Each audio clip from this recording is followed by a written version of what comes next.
Ma'am, income tax department ने 22 जगहों पर रेड मारी है और जिसमें से कुछ लोग ऐसे भी हैं जो बॉलीवुड में कलाकार हैं। तापसी पन्नू और अनुराग कश्यप के घर पे भी रेड मारी गई है। बिल्कुल, देखिए, रेड ये एक ना नई शुरुआत कह सकती हूँ मैं इसे। रेड मारना ना आपको ये पहले स्टार्ट कर देना चाहिए था, क्योंकि रेड पड़ना ना इन लोगों के घर पे पहले स्टार्टिंग से ही चाहिए था, क्योंकि इन लोगों ने जो घूसखोरियाँ की, इन्होंने जो घपले किए हैं वो आज के नहीं है, वो बहुत पुराने हैं। और ये रेड का मे भी शायद या तो इनकी दुश्मनी निकली होगी या कुछ भी छोटा मोटा कांड रहा होगा जो इनकी रेड पड़ भी रही है। और मे भी शायद आपको कुछ दिन बाद सुनाई दे या 2 दिन बाद सुनाई दे कि वो रेड कुछ नहीं था, इसको मैटर को ढकने के लिए कुछ, मतलब आप कहते हैं ना, जब क्राइम होता है तो उसको ढकने के लिए पहले तो उभारते हैं, मीडिया में बहुत ज़्यादा इसको फैलाते हैं और जनता को ये बताते हैं कि हाँ भाई उसके घर में रेड पड़ी, उसके घर में ये मिला वो मिला। और उसके बाद क्या करते हैं, यही लोग ढकने का काम करते हैं, क्योंकि ये लोग जो बिक जाते हैं तो उसको ढकने का भी तो काम यही लोग करेंगे ना। सेम वही है, वो कोई रेड वेड जो भी आप लोग बता रहे हैं वो अभी देखना उसके बारे में और कुछ देखने को मिलेगा, हमें बहुत कुछ नई चीज़ें भी मिलेंगी। मैम, यहाँ पर ये भी बात है कि जिस तरीके से अनुराग कश्यप हो या फिर तापसी पन्नू तमाम तरीके की बयानबाजी करते हैं, अब इनके घर पर रेड पड़ी है, तो ऐसा क्या चीज़ है जो यहाँ से क्या टैक्स डिपार्टमेंट को लेकर कुछ चीज़ें हो सकती हैं? देखो, एक बात सुनो, जहाँ पर भी अगर कांड होगा, क्राइम होगा, या जहाँ पे कहीं मर्डर होगा, जहाँ पे काम हुआ है, कांड हुआ है, जब भी तो पुलिस आई है।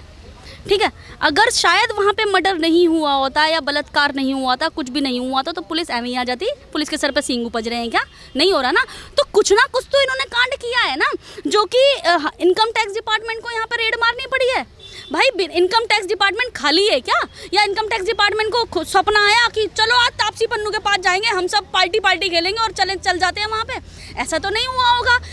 बल्कि अगर किसी भी नेता या किसी भी बॉलीवुड स्टार के ऊपर अगर रेड मारी जाती है तो उस पर स्टडी की जाती है, तभी रेड मारी जाएगी। ऐसे कभी रेड नहीं मारी जाएगी। और देखना, मेरे देश की जनता जरूर देखेगी, आप भी देखोगे, मैं भी देखूंगी, हम सब देखेंगे। इसमें कुछ ना कुछ इनका कांड जरूर निकल के आएगा, जैसे क्योंकि ये बॉलीवुड है ही कांड की नगरी, कांड करते हैं, कांड करते रहेंगे और इनका कांड जरूर निकल के आएगा। देखना, समय आने दो उनका भी। मैम, यहाँ पर जिस तरीके से अनुराग कश्यप और तापसी घर पर जो रेड पड़ी है उसको लेकर लोग ये भी कह रहे हैं कि जिस तरीके की लोग ये बयानबाजी करते हैं, और जो लोगों का ये भी कहना है कि जो पेड ट्वीट क्या करते थे ये लोग, अब उन सारी चीज़ों का खुलासा होने वाला है। बिल्कुल, देखिए, एनसीबी के टाइम आपको देखा होगा, सुशांत सिंह राजपूत का जब मर्डर हुआ, एक लहर आई कि भाई इसके घर पे ड्रग्स मिल रहा है, उसके घर पे ड्रग्स मिला, मतलब छोटे छोटे कलाकार भी ड्रग्स में लिप्त थे और बहुत बड़े पैमाने पे ये चीज़ थी।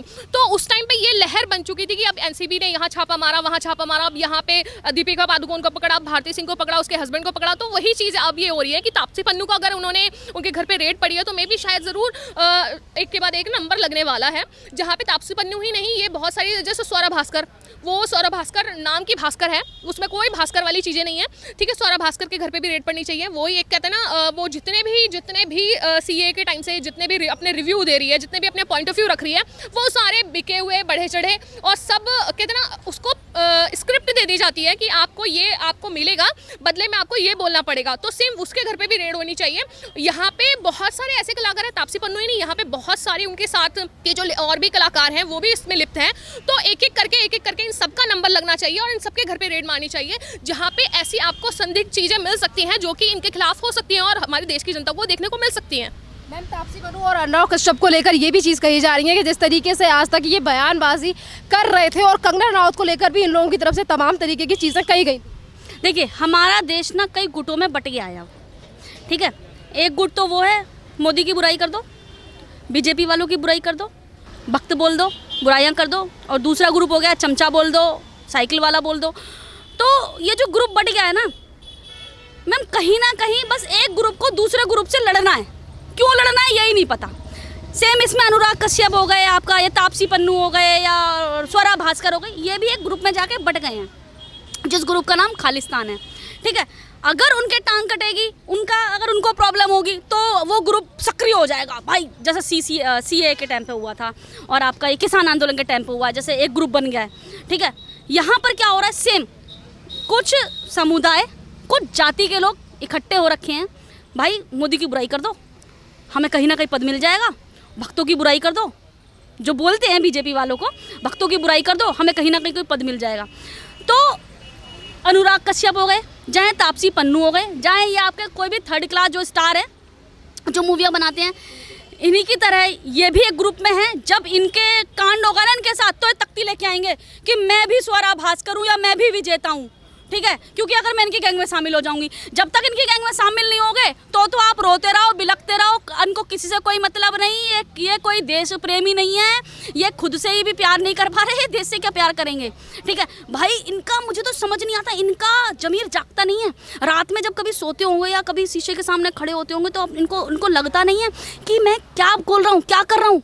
भाई सबसे पहले मैडम देश प्रेम होता है, और देश प्रेम सबसे वो कहते हैं ना, अगर हम देश से ही प्यार नहीं कर पा रहे ना, हम किसी से प्यार नहीं कर पा रहे। सीसीए के टाइम पे खड़े हो जाते हैं, किसान आंदोलन के टाइम पे सब मिल जाते हैं, कुछ समुदाय के लोग। भाई तुम लोग क्या कर रहे हो? तुम लोग अपने देश का बेड़ा गर्क कर रहे हो और बेड़ा गर्क करते रहोगे।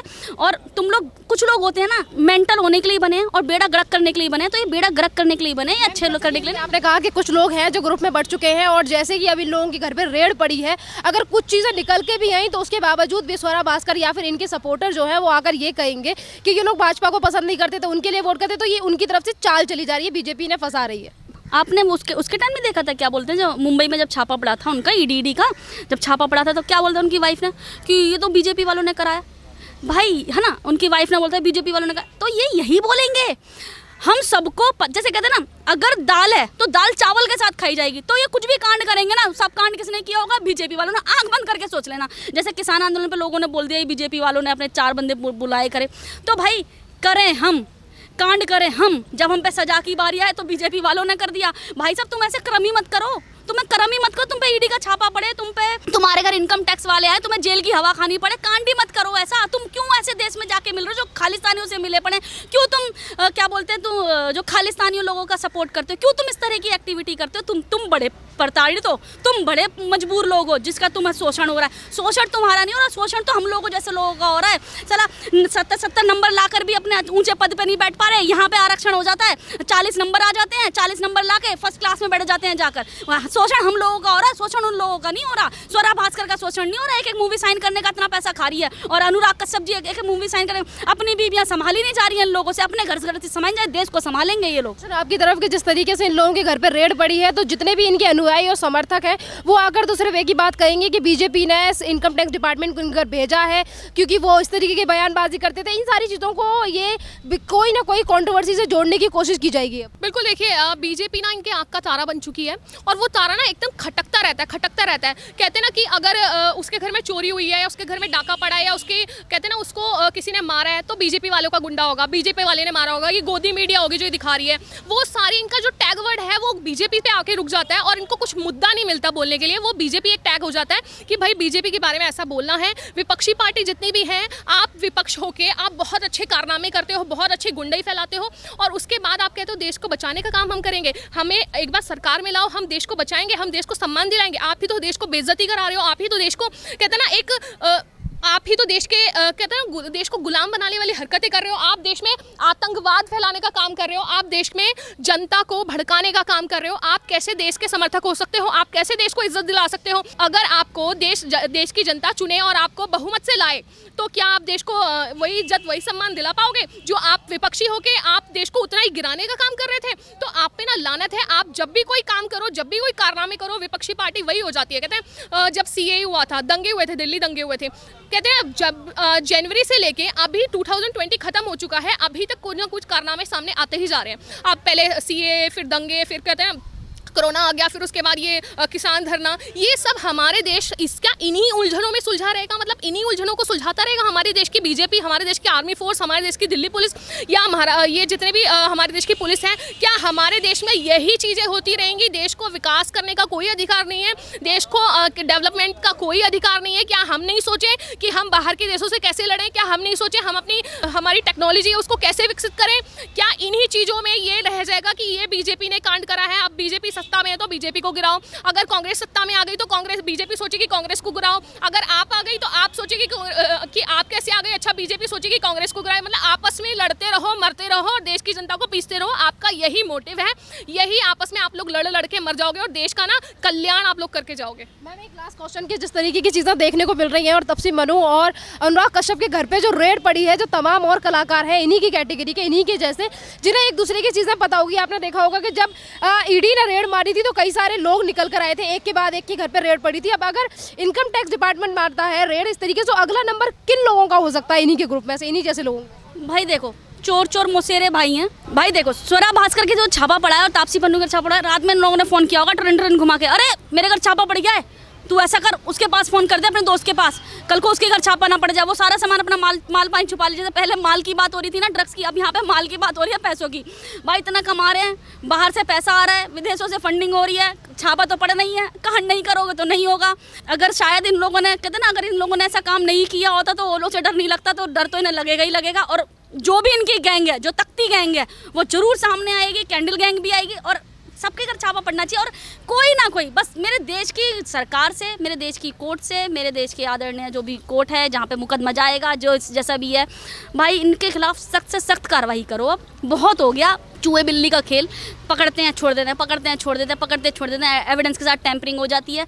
अब ना सब ये ओछा सा लगता है, ये सब खत्म करो, बहुत समय हो गया। अब राजनीति का स्तर इतना मत गिरा दो जो कि कोई भी कुछ कांड हो जाए तो बीजेपी ने कर दिया, कोई भी कुछ कांड हो जाए तो बीजेपी के गुंडे आ गए। आरोपी को आरोपी की तरह देखते हैं, और आरोपी को अगर जमानत मिलती है तो वो उसको उस तरह से टैकल करे कि मेरे को जमानत मिली है, मैं स्वतंत्र नहीं हो गया। Thank you ma'am.